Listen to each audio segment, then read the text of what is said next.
Hi everyone and welcome to the Ben Broadhead podcast, the fitness podcast for seniors and those working with seniors.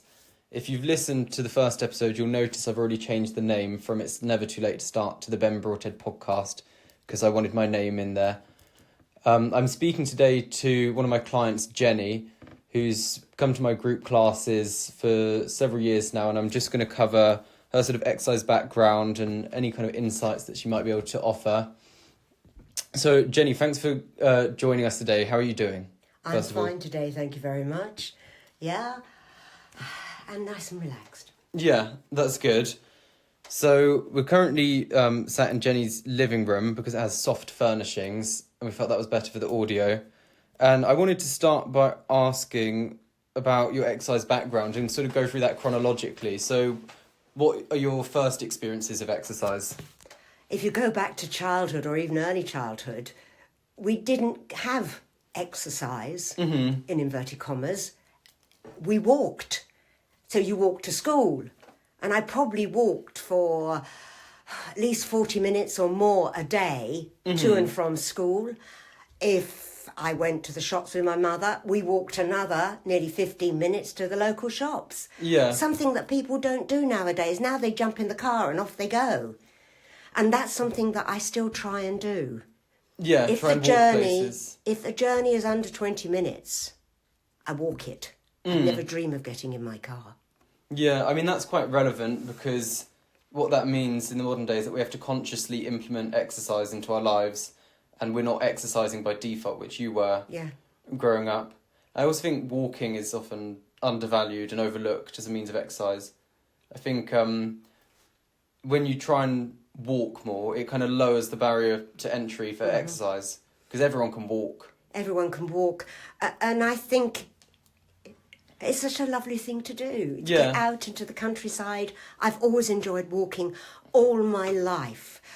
I've had walking holidays, days out where we used to, in my much fitter days, I could walk between 7 and 11 miles and think nothing of it because I've always walked. And I've always been fairly active. Another of the activities that I used to really enjoy to keep me active was ballroom dancing. Yeah. And as a teenager, I was ballroom dancing at least 2 nights a week, perhaps 3 nights a week. Yeah. And I've carried that on and off until about the last 4 or 5 years when we had to give up because our memories don't remember the steps quite so well as we used to. And when you say you didn't have sort of structured or organised exercise growing up, I would have thought you'd surely be doing PE at school. Oh, I didn't like that. Right. Oh, I didn't like PE. Didn't like games. I hated that sort of thing. I think I was more a loner who just liked to go off and do things in small family groups or on my own. Just walking, really. Yeah. Nothing with a ball. I never liked team sports, personally. No. I've always been more independent with exercise. That's probably something to do with the fact that I'm dyslexic. And so I could never hit a ball. I could never quite understand what the other people were trying to shout at me. Yeah. So I didn't like their games. My point being that you don't have to be a team player. Yeah. To exercise. You can be someone who just builds it into their daily life. Yeah.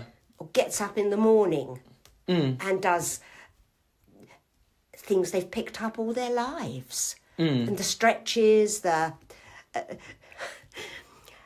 find it interesting that you, Ben, some of the exercises you are giving us to do, I've been given years ago by a physiotherapist. A long time ago, and I've been doing those every morning because that's what I was told to do to keep my body strong. Yeah, I mean, I guess there's a limit to how much exercise can evolve because our bodies will always move in the same ways. Yeah. So we're always going to be doing similar movements. I must admit, it gave me great confidence. Yeah, to know that you've been doing the right things for all the years. Yeah. Yes. Well, that's good. But yeah, you're right, you can do exercise independently and not everyone wants to be in a group. Not everyone wants to feel observed as well. And if we go on to your classes, Ben, I like being in a group. Yeah. I find it very entertaining, very social, lots of fun. But my husband, he prefers the online classes you do. Yeah. Where we sit in front of the iPad and do the exercises for that. And he's very keen to do that. But you never get him at the class. Do you think that's because he sort of feels self-conscious of having 10 other people watching him as he's doing the exercise? Yes. Oh, yes. Yeah, well, that's quite valid, and lots of people feel that way. Yes. Yeah. So I think you've got something for both sorts of people now. Yeah, well, that's good. Yeah, definitely. And so having exercised on your own for most of your life, doing walking and physio exercises, how did you find joining the group class in comparison to that? I've lived in Cookham a very long time, so I knew most of the group. Yeah. There were very few people I didn't know, so it was like meeting old friends. Yeah. And going there, oh, haven't seen you for years. Last time I saw you, that was at Tarrastone, wasn't it? Yes. And things like that, you know. Or did you used to help in a shop? You know, that sort of re-engaging with people who were there. And I really enjoyed it. So you like the social aspect of going to the group class? Yes. Do you think that helps with adherence? So if there wasn't a group and it was a one-to-one session, do you think you'd be able to keep up with it to the same extent? No. Yeah, I agree. That's why I try and encourage, or at least allow, chatting in the group, because I think if everyone didn't have a good chat, maybe they wouldn't enjoy it so much and they wouldn't come back. But I think the fact that you almost encourage the chatting makes everybody very relaxed. Yeah, I think so. And we can laugh at each other.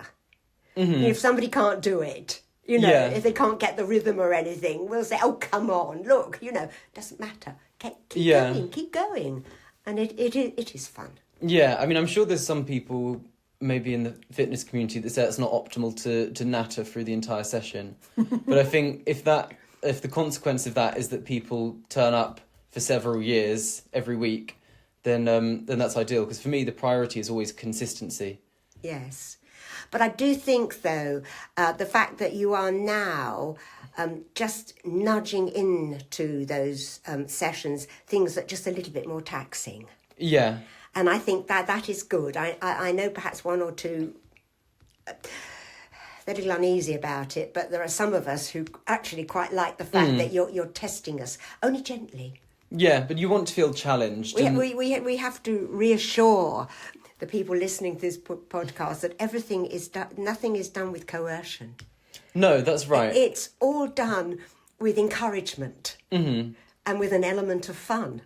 Yeah, and also, you know, in the group setting, you've got different abilities, but I can accommodate for that, where people can do an adapted version of an exercise, or one person might do 20 repetitions and another might do 10, and that's completely fine. It's not all done together where everyone has to keep up with each other. It's not like an aerobics class. No.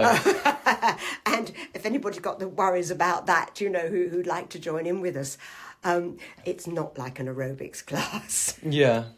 But no, I like to keep a lot of the same movements that people are really familiar with, because then they can just relax and they can catch up with people, but then introduce a few new ones as well. Yes. To keep it interesting. I think that yes. I like that element of it. That every now and again you just catch us slightly unawares. Yeah. And even our maturity, because I think most of us are very mature, we get the benefit of being caught slightly unawares. It makes our brains work a bit better. Well, that's true, yeah. And the coordination stuff we do as well also challenges the brains. That's very good. Yeah, where we're kind of moving the feet and the legs together in different ways, and you have to think about what you're doing, essentially. Yeah. No, in a way, it's a bit like ballroom dancing that I've always done a lot of my life, is the fact that, you know, your head has to think about not only your hands, but your feet as well, and where you're going to in dancing. And that's very good for the brain. And you sort of do the same sort of thing. We've got to keep our feet going, our hands going. We've got to watch you. You know, Yeah, it means you have to focus, basically. Yeah, I think part of the joy of exercise is feeling that sense of accomplishment at the end. So I think it's good to sort of insert some challenge in there. And feeling the blood go around your body. Yeah. Because I think when you get older... It makes you feel alive. You know, you do tend to perhaps sit around a bit more than you used to do, and you get a bit static. Whereas when you do these gentle exercise, even these gentle exercises, you can feel the blood course around your feet and to your fingertips, and it makes you feel lovely and warm. No, it does. I think, for me, when I'm exercising, it makes me feel alive. It makes me feel quite in touch with my body and everything. So, aside from the group class we do on a Monday, what's your overall kind of weekly exercise routine? What does that look like? Right, when I get up in the morning, before I shower, before I do anything else, I go through some of the stretches. So the ones for shoulders, the ones lifting your arms above your head. I do all that where you bend over to the side and you stretch all the muscles in your back. I do some very gentle squats that my chiropractor taught me because of my knees. Yeah. I do the ones that you do with your ankles and your the ankles and the toes. Yeah. So I go through a repetition of those every morning. Well, that's good. So that's, it's just to get you going and to move you.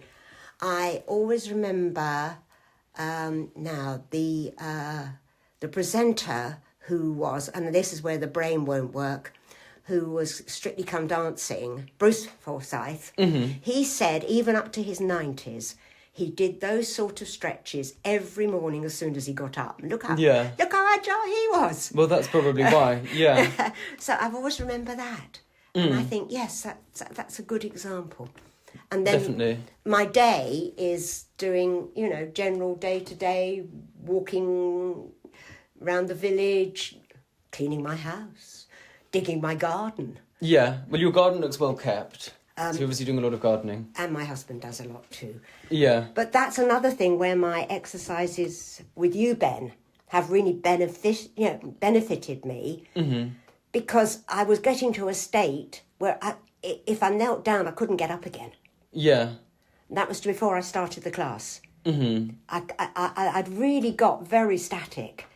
And so your classes and your encouragement really to keep going means now I can now kneel down and get up. Did you feel like you didn't have the strength for that previously? I didn't have the strength. No, I didn't have the strength, and I hurt. My knees hurt. Yeah. And my shoulders hurt if I was hanging on to something. And I think keeping up with these, and especially now I'm doing the ones online as well, so I'm doing them more often, I can now get up and down. Yeah, well, that's brilliant. Well, you just showed me you can sit down on the settee and stand up unassisted without using your arms. Yes, yeah. And I can actually kneel down and get up as well, which is, you know... I won't show you that now because we're in the middle of recording this and we don't need to. Yeah. But that helps. And I suddenly heard somebody say that a friend of theirs fell over and couldn't get up. And I thought, oh my goodness, that was never happened to me. Yeah. I've really got to make sure that I can always get up off the ground. Yeah, well, that is daunting. And I mean, when you get to that stage, that's when, I mean, you basically probably need care of some kind. Well... Even if it's from a family member, so it completely changes the landscape of your life. Yes, and I think really, I want to stop that happening. Well, of course, yeah. If it's going to happen that I can't get up. I don't consider I'm very old. No. I'm 80, but, to me, that's young. Well, it is young, especially in this day and age. And I think that's another reason for keeping up an active lifestyle, both mentally and physically, is to enjoy life and not to get static and to sit in a chair in the corner like our grannies used to do. Yeah, you don't want to fit the stereotype. And have everybody bring them everything. Yeah. Well, that's good that you think the exercises in clear, tangible ways are having transferability into your day-to-day life and your daily function. I think that's interesting what you said as well, because the difference between, say, not being able to stand up from the ground or needing sort of assistance from family members or being independent, the kind of margin between those 2 points is quite slim. In your case, it's doing 5 minutes of exercise every morning, and that creates that difference. Mm-hmm. So, yeah, I think that should hopefully inspire or encourage everyone to do a little bit of exercise, because it can mean that you can be independent for much longer and live a fulfilled life for a longer duration. Mm-hmm. Mm. Which is obviously quite significant. Well, you know, I'm not the only one. You know, you've only got to look out the streets, you know, in our village, and you see a lot of older people walking every day. Yeah. I see them. Well, yeah, I think there's a shift there. I think more people are starting to pay attention to that. I think, yeah, up until recently, I think there's been an attitude that older adults don't need to exercise, or maybe even that they shouldn't. But now there seems to be much more emphasis on it, and people seem more kind of open to the idea, which I'm glad about. Yeah.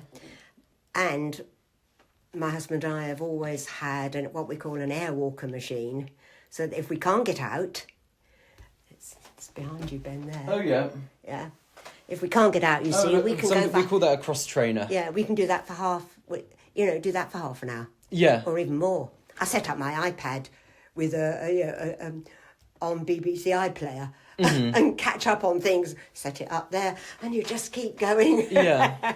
And have you both always exercised? My husband's... He's always done morning and evening exercises because he has got a damaged vertebrae. Yeah. So he's had to exercise for that. But he's always been extremely active. That's one reason for getting our air walker, was because I think we had a winter that was so bad he couldn't get out. And I had to keep him occupied somehow to use his energy up. So I bought him that.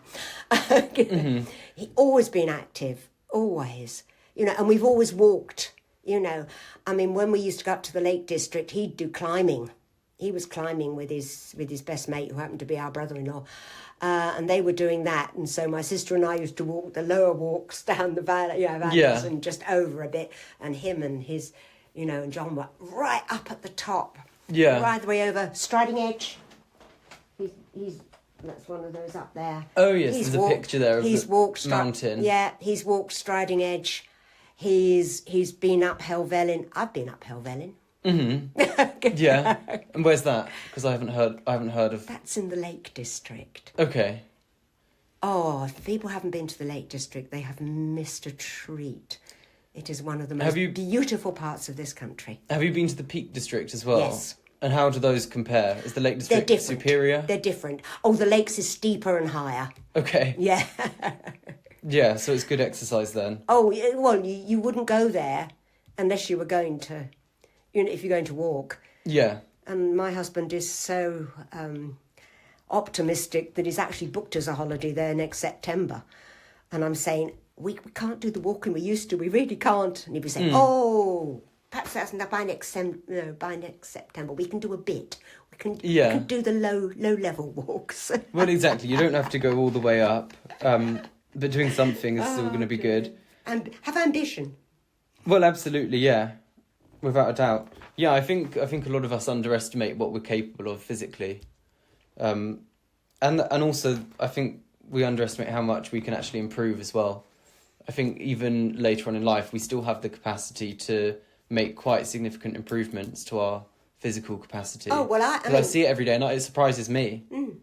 Well, I've done that, you know, since I've been coming to your classes. I've suddenly started being able to walk fast again. Mm. You've seen me. Yeah. That to me is building in my exercise, you see. So if you go out for a walk for a bit, walk fast. Yeah. And get that. Not everyone can do that, I know. I think particularly for people that are just starting out, they can actually make even greater improvements because they're essentially starting from ground zero. So they've got more room to improve. And I think if you start exercise, you'll be surprised how much of a change you can actually make. Yeah. But I think that the way you start people off, Ben, when they first start exercising is very good, because you don't give them goals that they can't achieve. Yeah. You just go through gentle ways of getting the muscles back into good nick. Mm-hmm. You know, stretching them, tensing them, before you start doing anything more ambitious than that. And I think that's good for people because they don't feel daunted. Well, yeah, exactly. I mean, a lot of the reasons people don't exercise is like mental barriers or psychological barriers, yes. and lots of us feel intimidated by exercise and the culture around exercise and gyms and sport and everything else. And so if you can kind of create a more accessible image of exercise and make it feel like something that people can engage with, then obviously that's optimal. So I try not to intimidate people. That's always been my approach. Because some people like someone to shout in their face and make them do push-ups in the park, and lots of personal trainers have that more sort of militant approach. But I've always felt like I want to cater to the people that wouldn't typically want to do exercise or haven't done it throughout their lives, or they're not sort of sporty people. So I've always had a kind of a softer approach, basically, which I think my personality kind of naturally lends itself to that, and that's probably why I've ended up in the kind of niche that I have done. But yeah, I think really the people that are already sporty, they don't really need personal training as much. So I always wanted to be a personal trainer for the people that aren't typically sporty. So I wanted to ask, how else do you think you've benefited from exercise? Say since doing the group class and kind of really increasing your exercise. So how actually I've never really thought about it. Well, you said you can stand up out the chair, so that's right, one benefit. So it's actual physical benefits. Well, it could be psychological ones as well. Well, it's given me more confidence in moving around. Yeah. It's meant that I can garden for longer than I was. I was only gardening. Sorry about that. That's okay. You can cut that bit out. I've got a phone call come, but doesn't worry. You can get it if you need to. I don't know who it is. Yeah, because I'll edit it. Edit it all. That's fine. Think of how I've actually benefited. What has benefited? It's given me more... You said confidence, which was actually quite... More confidence, more stamina. Yeah. It's meant I'm more supple. It's meant I can work for longer in the garden than I was being able to. I still can't do what I used to do. I mean, I used to do half a day. They're non-stop, but one has to be realistic about these things. It's stopped my knees hurting. It's meant my back is better. It's meant, I think it's given me the exercise I used to have. I used to swim twice a week for a lot of years. And then I became allergic to the chlorine. Yeah, oh dear.